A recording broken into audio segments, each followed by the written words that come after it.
Here we have the Vauxhall Crossland X on a 68 plate. I'm going to start off by showing you around the outside of the car, and then we'll hop in and run through some controls on the inside. But from the outside, you can see it's a 5-door car with alloy wheels and tinted windows around the rear. Let's start inside the boot and then work our way around the rest of the car from there.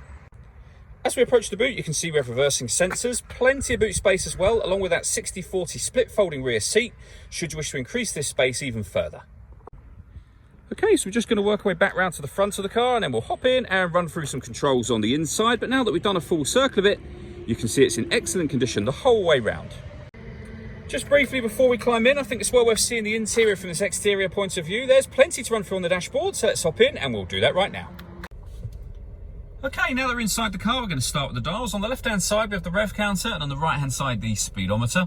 In the middle at the top, we have the fuel gauge and coolant temperature gauges. And below that, we have a digital readout for the speedometer.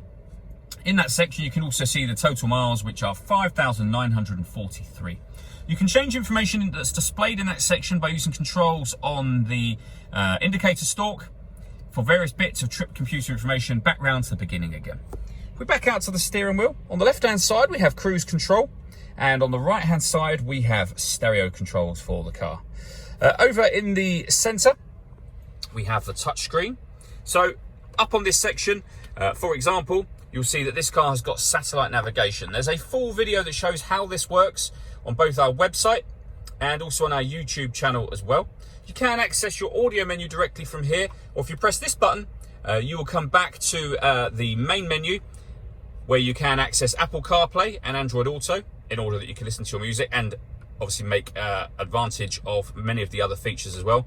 Or just hit audio, and from there you'll be able to see that this car has got, when it comes to the radio, DAB and AM and then FM as well.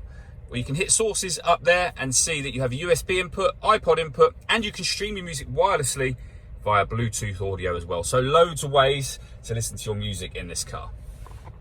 Working our way down, we have the dual zone climate control, so you can adjust the passenger and driver temperatures, the fan speed up and down. You can determine where you'd like the air to be distributed within the car.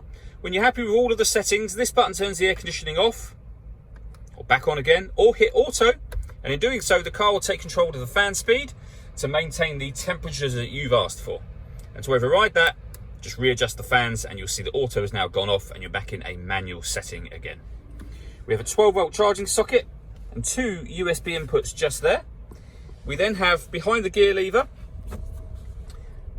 traction control, which you can turn on and off.